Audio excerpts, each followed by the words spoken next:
ఏలియాకు ప్రత్యక్షత, ఇశ్రాయేలు ధైర్యము, పరలోక ఆహారం, బలమైన అభిషేకం.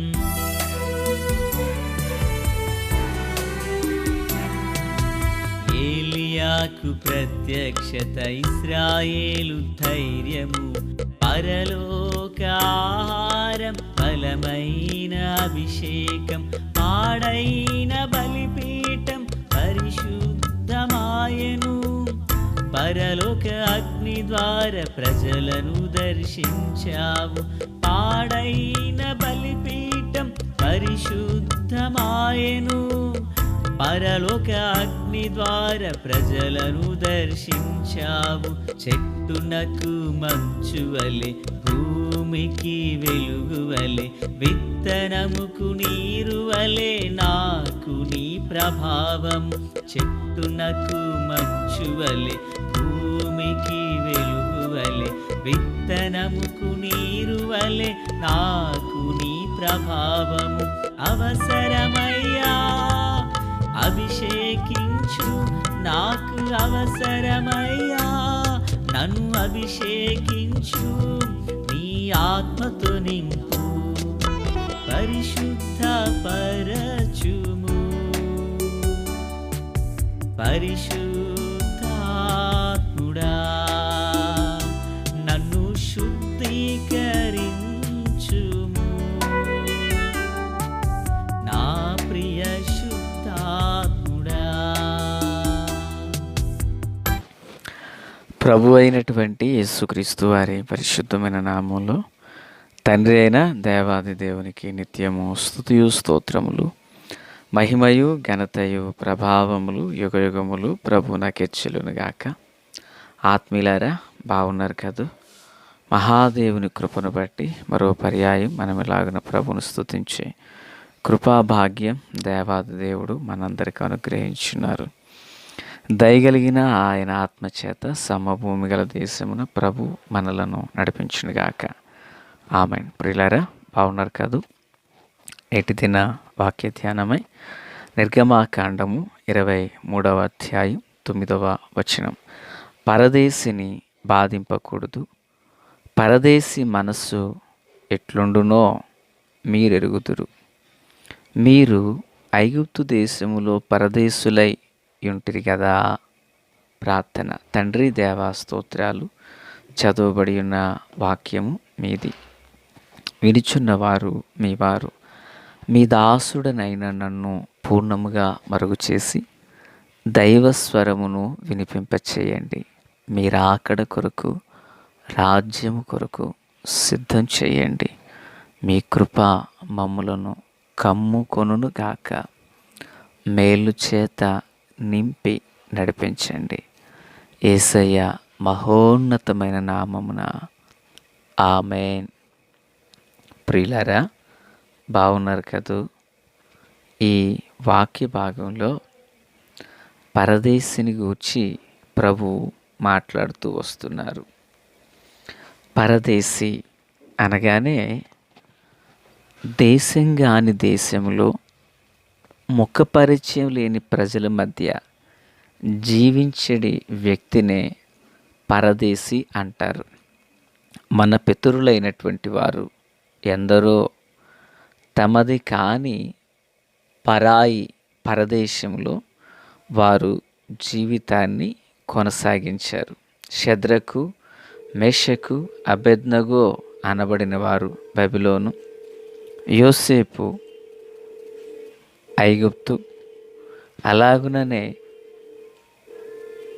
మన పూర్వీకుడైనటువంటి అబ్రహాము మరి కల్దీయను విడిచి కనాను, ఇజ్రాయేలీలు 400 సంవత్సరాలు మరి తమది కాని దేశంలో వారు గడిపిన జీవితం మనందరం ఎరిగిన వారమే కదా. అలాగుననే మరి బెత్లెహేము వాసి అయిన నయోమి కుటుంబం మోయాబు దేశం పరదేశమే కదా.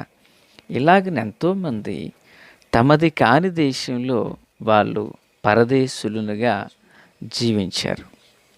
అయితే ఇజ్రాయేలీలు కనాను దేశానికి 400 ఏండ్ల తర్వాత తిరిగి వచ్చిన తర్వాత ప్రభువారు ఇజ్రాయేలుతో చెప్పుచున్న మాట ఏంటంటే, తిరిగి వచ్చే సమయంలో, అయ్యా మీరు పరదేశంలోనికి వెళ్ళిన తర్వాత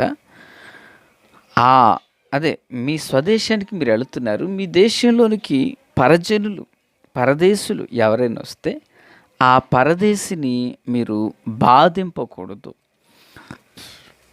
పరదేశిని మీరు ఇబ్బంది పెట్టవద్దు. ఎందుకంటే ఆ పరదేశి యొక్క మనస్సు ఎలా ఉంటుందో మీరు ఐగుప్తు దేశంలో పరదేశులనై ఉన్నప్పుడు మీరు ఎరుగుదురు కదా. గనుక పరదేశులనై మీరుండగా మీ పక్షాన నేనున్నానుగా.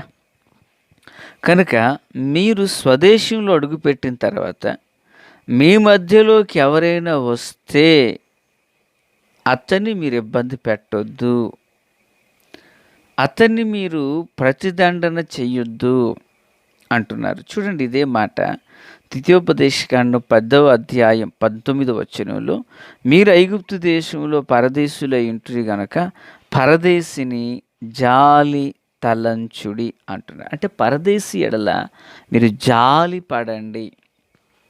చూడండి, దేవుని మనస్సు ఎంత గొప్పదో పిల్లరా. ఎవరి ఎడల చూడండి, ఒక తల్లి తండ్రుల ఎడల పిల్లలు ఎలా ఉండాలి, పిల్లల ఎడల తల్లిదండ్రులు ఎలా ఉండాలి, ఆ స్వజనుల మధ్యలోకి ఆ పరదేశులు ఎవరైనా వస్తే ఆ స్థలంలోకి వారితో మనం ఎలా ఉండాలనే అసలు శ్రేష్టమైన ఆత్మ సంబంధమైన నైతిక విలువలను మనకు వేద గ్రంథం బోధిస్తుంది.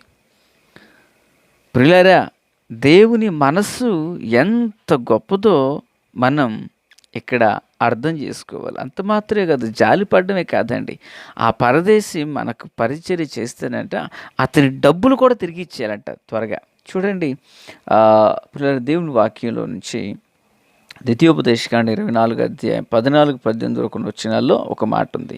సూర్యుడు అస్తమింపక మునుపు వానికి ఇయ్యవలెను, వాడు బేదవాడు గనక దాని మీద ఆశ పెట్టుకుని ఉండును. వాడు నిన్ను బట్టి యెహోవాకు మొర్ర పెట్టునేమో, అది నీకు పాపమగును అంటున్నాడు. అంటే పరదేశిగా మన మధ్యలోకి ఒక వ్యక్తి వస్తే ఆ వ్యక్తి మనకు పని చేస్తే ఆ కూలి నేనెవనో నీ దిక్కునో చోట చెప్పుకో అంటే మాట్లాడితే యజమానుడు ఆ వ్యక్తి వెళ్ళి మొర పెడతానంటే ఆ మొరను దేవుడు ఆలకిస్తాడు. అంత మాత్రమే కాదు సుమా, ఆ ధనాన్ని బెగబట్టిన వ్యక్తిని దేవుడు పాపంగా ఎంచుతాడట. కనుక దేవుని పిల్లరా, ఒకరోజు ఆలస్యమైనా ఎవ్వరి సొమ్ము మన దగ్గర ఉండకూడదు, తిరిగి ఇచ్చేయాల. ఆలస్యం అవుతుందా, మా ఎడల కొంచెం ఓర్చుకో నాయనా, ఓర్చుకో అమ్మా, ఇవ్వలేకపోయాను, క్షమించండి, త్వరిత దినాల్లో మీకు ఇవ్వవలసింది ఇస్తానని చెప్పి మనం ఇచ్చేయాలి. ఎవ్వరి సొమ్ము మన దగ్గర ఉండడానికి వీల్లేదో వద్దు. మనది మనకు కలిగిన దాన్ని దేవుడు ఆశీర్వదించాల. ఇతరులది అన్యాయముగా వచ్చబడినది ఏది మన మధ్యలో ఉండకూడదు. పరదేశికి కానీ తండ్రి లేని వానికి కానీ న్యాయము తప్పి తీర్పు తీర్చకూడదు. పరదేశులు చూడండి, ఒకటి జాలిపడమన్నాడు, వారు కూలి బెగబట్టొద్దన్నారు. ఇక మూడోది అంటున్నారు, న్యాయం తప్పి వారికి తీర్పు తీర్చవద్దు అంటున్నారు. పిల్లరా, మరి ఈ పరదేశి పక్షాన దేవుడు ఎంత కృపను కనికరమును వెల్లడిపరిచారో వర్ణన చేతమైనటువంటిది. ఎందుకు ఇజ్రాయేల్కి మాట చెబుతున్నారంటే, మన దేవుడు కనికర సంపన్నుడు, కరుణామయుడు, కృప కలిగిన వాడు. ఆయన్ని సేవించేటువంటి బిడ్డలు కూడా అట్టి కరుణాధారులనై ఉండాలనేదే ప్రభు ఉద్దేశం. ఒక వ్యక్తిని ఎడల తప్పు చేశారు, తను ఎరుగక దాన్ని గ్రహించక ఉన్నారు. కానీ ఒకరోజు గ్రహించినప్పుడు నీ యొద్దకు రాగానే నువ్వు క్షమించాలి. ఎందుకంటే ప్రభు ప్రేమ నీలో ఉన్నది కనుక. లేదు హృదయ కాఠిన్యాన్ని నేను వెల్లడి చేస్తానంటే ఎన్ని మార్లు గద్దించి లోబడిన వాడు మరి హఠాత్తుగా ఇదవుతాడట. కనుక దేవుని పిల్లారా, క్రీస్తునందు నాకు అత్యంత సన్నిహితులారా, ప్రభు చెప్పుచున్నటువంటి మరో పాఠం ఏంటంటే మత్తయి సువార్త 18:33, నేను నిన్ను కరుణించిన ప్రకారము నీవును నీ తోటి దాసుని కరుణింపవలసి ఉండును కదా. అంటే పాత నిబంధన యొక్క నీడ నూతన నిబంధనలో నిజ రూపమునై ఉంది కదా, నిజ రూపమునై ఉంది కదా. నా దేవుని పిల్లారా, క్రీస్తునందు నాకు అత్యంత సన్నిహితులారా, పరదేశిని బాధింపవద్దు కరుణించినట్టు చెప్పిన ప్రభు నూతన నిబంధనలు అదే సత్యాన్ని యేసయ్య వెల్లడి చేశారు. మీకు పాత నిబంధనలు ఒక విషయం చెప్తాను. లోతున్నాడు కదండి, సొదొమ గొమొర్రాల మధ్యలోకి వెళ్ళాడు, గుడారాన్ని వేసుకున్నాడు.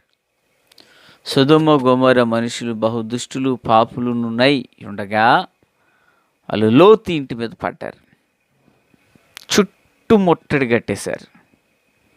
లోతు అంటాడు, అయ్యా మా ఇంటికి వచ్చినటువంటి వీరిని అసలు ఏమాత్రం మీరు హాని చేయొద్దు, అవసరమైతే వివాహానికి సిద్ధపడిన నా కుమార్తెలు ఉన్నారయ్యా పెళ్లి కాకుండా, వాళ్ళ జీవితాన్ని ఏమైనా చేయనంటూ తను దేవదూతలకు అడ్డుపడుతున్నాడు. వాళ్ళు ఏమంటారు తెలిసే పిల్లారా, వీడెవడో పరదేశిగా మా మధ్యలో ఉండడానికి వచ్చి మాకు తీర్పు తీర్చడానికి ఇష్టపడుతున్నాడు, బాయ్ వాళ్ళకంటే మరి ఎక్కువ కీడు నీకు చేస్తాం అంటారు పిల్లరా. వాళ్ళకంటే ఎక్కువ కీడు నీకు చేస్తాం, నువ్వు తప్పుకో, వాళ్ళ జీవితాలను మేము పాడు చేయాలి అంటూ ప్రియులారా లోతు మీద వాళ్ళు దొమ్మిగా వచ్చి పడతారు. చూడండి, నేను చదువుతున్నాను, ఆదికాండం 19వ అధ్యాయంలో 9వ వచనం తర్వాత మాట, 9వ వచనంలో కొన్ని మాటలు. మరియు వారు వీడెవడో మనలోనికి పరదేశిగా వచ్చి తీర్పరిగా నుండజూచుచున్నాడు గాక, కాగా వారికంటే నీకు ఎక్కువ కీడు చేసేదమని చెప్పి లోతు ఆ మనుష్యుల మీద లోతు అను ఆ మనుష్యుని మీద దుమ్మిగా పడి తలుపు పగలగొట్టుటకు సమీపించిరి. అయితే ఆ మనుషులు తమ చేతులు చాపి లోతును ఇంటి లోపలికి తమ యొద్దకు తీసుకుని తలుపు వేసిరి. Praise the lord. అంటే పరదేశీని వారు ఇబ్బంది పెట్టాలనుకున్నప్పుడు ఆ పరదేశీ పక్షాన ప్రభు కార్యం చేసినట్లుగా చూస్తున్నాం. కనుక పిల్లరా, ప్రభు ఏది చెప్పారో అదే చేశారు, ఏది చేశారో అదే చెప్పారు. ప్రభు పిల్లలుగా మనం కూడా ఎదుటివారిని క్షమించాలి, పరదేశిని ఇబ్బంది పెట్టకూడదు, వారి పక్షాన ప్రభు ఉంటారు. ఈ సత్యం మన హృదయాల్లో చిరస్థాయిగా నిలిచిపోవునుగాక. తండ్రి దేవా స్తోత్రాలు. వాక్యం అందరి హృదయాల్లో ఫలభరితం చేసి మేలుతో నింపి నడిపించండి. రాకడ కొరకు, రాజ్యం కొరకు సిద్ధం చేయండి. యేసుక్రీస్తు నామమున ఆమేన్. Praise the lord.